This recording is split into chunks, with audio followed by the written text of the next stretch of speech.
Hey everybody, I'm Rick and you're watching Let's Level Up. Now one thing that we want to do in this channel is highlight some games that may not be brand new or bleeding edge on the tabletop industry or even released this year, but games that we really find enjoyable for a large portion of our audience. So today we want to highlight one of those games. It is Richard Garfield's King of Tokyo. Now in this game we each play a monster bent on taking over Tokyo. The only problem is that all of us have the same idea, so we will have to battle one another in order to take claim of the city. Now, King of Tokyo is essentially a game where we're going to be rolling dice and trying to pair victory points, and then once we reach a certain number of points, we'll win the game. There are a few different expansions for this that really highlight on monster abilities and introduce new monsters to the game, which is a lot of fun.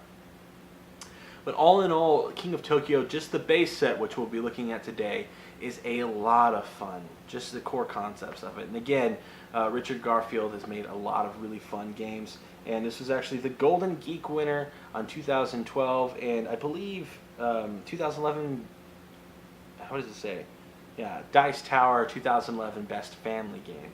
All in all, it plays 2 to 6 players, takes about a half hour to play a game, maybe a little shorter than that, and also can play for ages 8 and up. Now, I bought this game for my son for his 5th birthday, and while he may not understand the intricacies of this game, it has rewritten the rules to better suit his playing style, which is basically chaos. He really enjoys this game, so maybe you can even bump that recommended age down a bit. I think definitely 6 and 7-year-olds won't have a problem playing this, and with a couple of explanations and a couple of trial games, they'll get the hang of it without having to really stretch things out a bit. We're gonna hit this. We're gonna allow this game to hit the table, show you what we think of it, and then give you our final thoughts right after that. So this is pretty much everything you get whenever you open up the King of Tokyo box, and it all starts out with the centerpiece here. This is Tokyo City, and this is going to have a couple different areas that are very important to the game. If you're playing with 5 to 6 players, you can actually have 2 players within Tokyo, 1 in the bay, and then 1 actually in the city. But if you're playing with less than that, all players who are currently in Tokyo, rather the only player currently in Tokyo, can only fit within Tokyo City.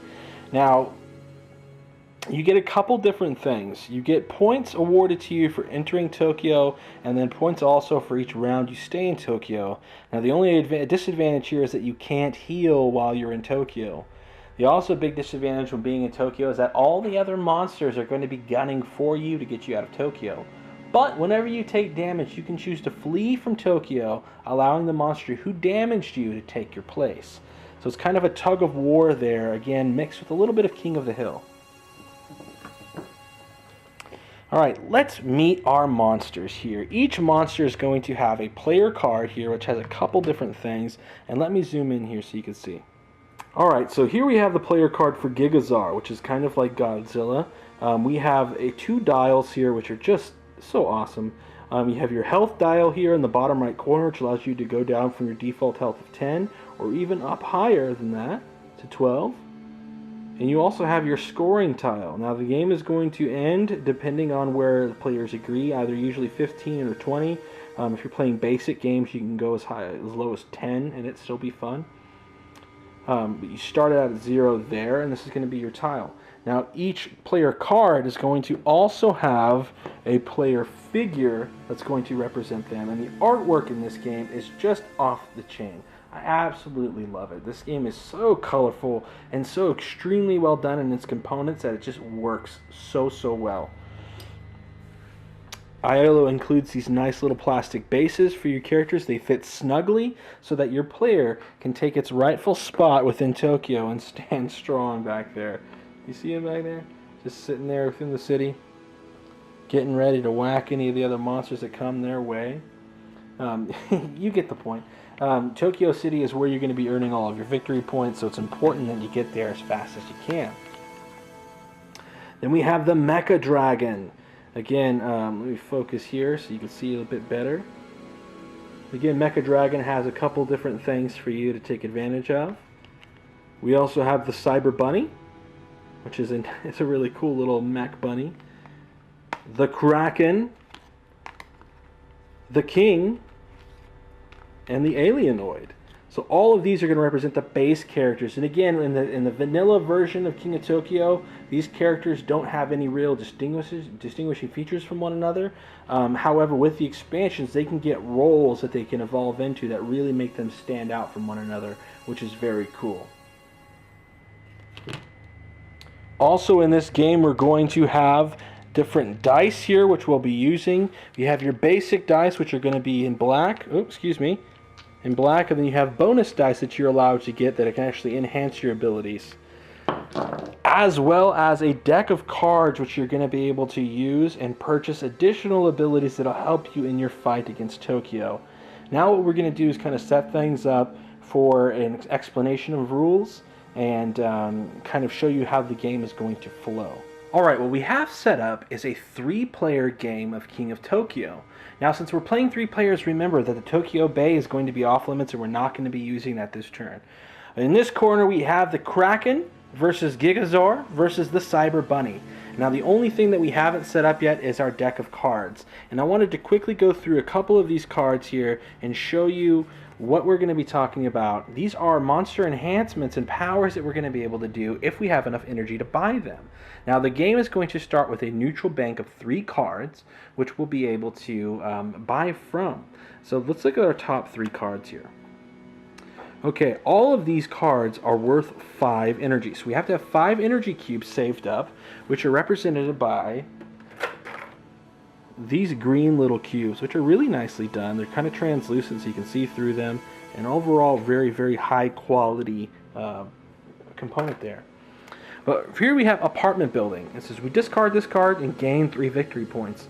Now if we're playing to 20 points, this is going to be a very, very good card to get more points. We also have Jets, and Jets says you keep it and you suffer no damage when yielding Tokyo.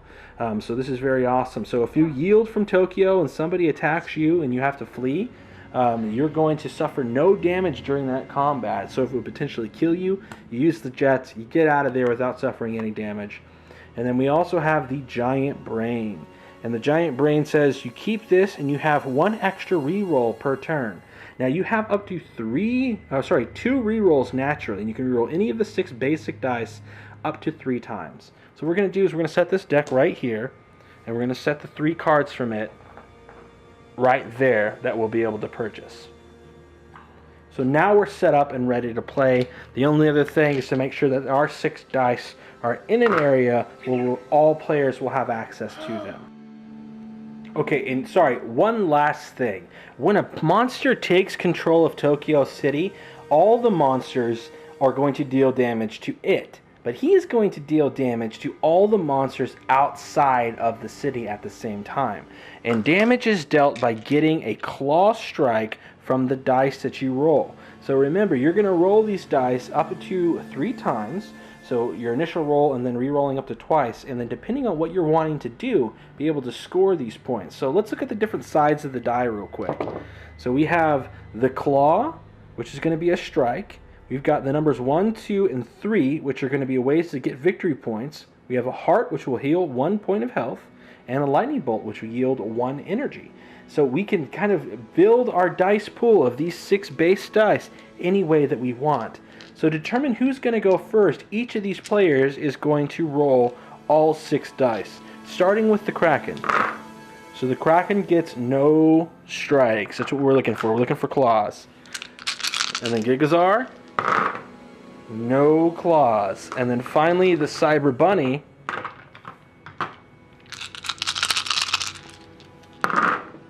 two claws. So Cyber Bunny is going to be able to choose to go first, and they will. And I have a very special guest here who's going to be helping me roll the dice. You may hear him throughout some of our broadcasts. He is my son, Mr. Regan. This is his game, and he's graciously let us review it here on the channel for him. So why don't you say hello, big guy? Hi. All right, so Regan's 5 years old, and he got this game for his 5th birthday, and he really enjoys it. Isn't that right? What's your favorite part about this game? Going and attack the city. Do you like attacking the city? Uh-huh. Okay, So what's going to happen, since none of us are in the city right now, the first player who rolls a claw is going to be able to take the city free. And when you take the city, you're going to get 1 point. And each round you start in the city, that's going to be worth 2 points. And again, it's a race to 20 points. So he's going to be playing the Cyber Bunny, and he's going to roll now. Why am I playing with you? Because I'd like you to play with me. Okay, so let's see. We'll put these dice right here so that people can see what you got. There we go. So what he got is a 3, 1s, and an energy. Now he can pick any of these dice to re-roll. Now, in order to score points based on these dice, he has to take 3 of a matching number in order to get that. So that right there is going to be worth 1 point. Now, if all of those were 3s, he'd be able to get 3 points, so on and so forth. So either he can choose to keep these and re-roll these for points, or he can decide to re-roll all of them, depending on what he wants to do. I want to...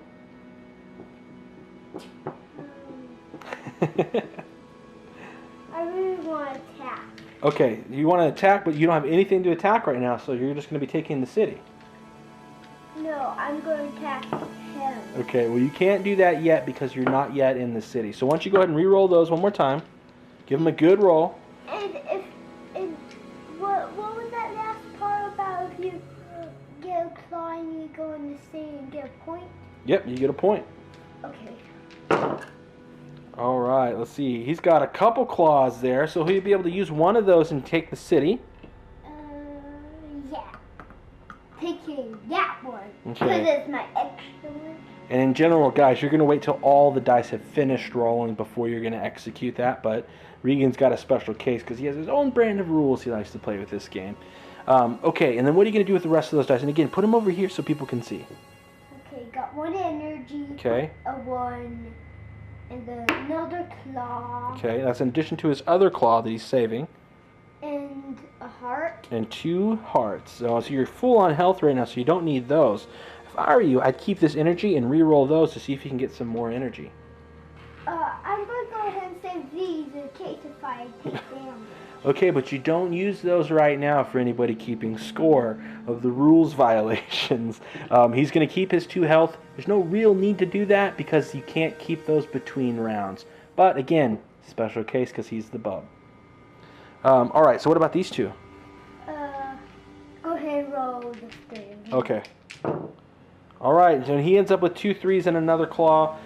So he's going to be able to move to Tokyo with that and get a 1 victory point and adjust that on your dial. So go from 0 to 1. Now, I'm going to go ahead and take these dice. And we're going to finish out the round. So Kraken, now knowing that Cyber Bunny has taken the city, is going to roll his dice. And he's going to get a couple hearts, which we don't need right now. 1 power, which we'll go ahead and save.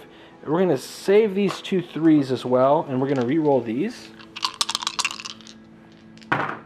Oh, and we get 2 damage, and we'll go ahead and re-roll this last one, and a 2. So dang it, we didn't get a chance to capitalize on our 3s, but we did deal 2 damage to Tokyo City, which is going to drop Cyber Bunny's health from 10 to 8. And we're also going to get a power cube here that will just set by our player token, letting us know that we have a chance now to buy one of the options in there. And one thing that's really neat is that for 2 energy, we can actually clear that board and draw 3 more tiles. So, Regan, since you took damage, you have the option now to leave Tokyo and let the Kraken take the city. What I really want is that jetpack so I could fly across Kingdom Tokyo. Yeah. Well, you got to get more energy before you can buy that because it costs 5. So all I need is 3 more? You need 5 more. You didn't take any energy last turn. No, I have 1 cube. Well, that's my cube. Oh, yeah. Again, special rules. So you're going to leave the city. Yes. Okay, so Kraken is going to take the city, and he is going to take 1 victory point. And again, all we have to do is just adjust this to the 1 position. And if Kraken happens to stay there the whole time, we're going to be able to get 2 more victory points at the start of our next turn. So now it's Gigazar's turn, and he's going to roll his dice. Now Gigazar gets a 1, 2, he gets some energy. We're going to go ahead and keep that energy, and we're going to re-roll the rest of this. Put energy on. Oh, and we got 3 2s, and we'll re-roll this one as well, and 4 2s. So that's going to be worth 4 points, I believe. I'm sorry, that's going to be worth 3 points. The additional 2 is just 1 point. So that is going to be 2 energy plus 3 points. So he's going to get 2 of these, and then we're going to adjust his dial up victory points to 3. So actually, Gigazar, even though he hasn't seen King of the Tokyo City at all, is leading the game in round 1, which brings us back to the Cyber Bunny. So Regan, we've got Kraken, who is in the Tokyo City right now. You've got 6 dice. Do you want to roll them? Yes. Okay. To attack you. All right, let's see them. So make sure you roll them over here so people can see. All right. Oh, 2 claws right off the bat. Plus an energy. You want to save that energy, or do you want to try to re-roll it? Which one? This one? No, the lightning bolt. No, I'm keeping this. Okay, that's a good idea. Keep it right over here so people can see. Okay, now take these numbers and re-roll them. The 1 and the 1 and the 2? Yep. All right, he gets another claw and another energy. This is going to be a vicious strike to Tokyo City. And remember, keep your energies over here so people can see him. And then you got 1 more 3 to re-roll. Oh, and another energy. So he's going to get 3 energy from that and deal 3 damage to Tokyo City. That is a brutal strike to Tokyo City. So the Kraken's going to have to take that, but the Kraken is a bit stubborn and knows that next turn's going to be his turn, so he is not going to yield from Tokyo City, which is going to allow him to, now at the start of his turn, gain 2 victory points, which is going to bring us up to 3, and Kraken's got the dice. So as you can see, this game is going to be a very high, fast-paced game, and you're going to play. And again, with more players, the better this game is. So right now we're playing a 3-player game with just the 2 of us, and it's still pretty fun. But we're going to be able to go through and try to finish this out off camera, and really hope you guys enjoy this. So follow us after this for our afterthoughts. Yes. That's it for King of Tokyo. As you can see, this game is a smash hit. Ugh. Yeah, I did it. I went there with the punt, but you know what? Someone's got to do it, guys. And I'm going to be that guy for you. All in all, this game is a lot of fun. Now, this may feel like a dice fest, but it feels like you're being a little bit more strategic whenever you're making your decisions. And you get to pick which of those dice that you're wanting to put in certain areas. Do you want to go for victory points? Do you want to go for healing? And the ability to choose to stay in Tokyo versus fleeing the city to heal really makes this game for dynamic. I think the more players you have with King of Tokyo, the better the experience is going to be. So if you can get a full 6 players to set up and check this thing out, I think you guys will really, really enjoy it. All in all, King of Tokyo is a lot of fun, and it's definitely fun for the whole family, which to me is very important when it comes to tabletop games. I hope you guys enjoyed this review. As always, please give us a thumbs up if you did, subscribe to the channel if you haven't already, and most importantly, game on.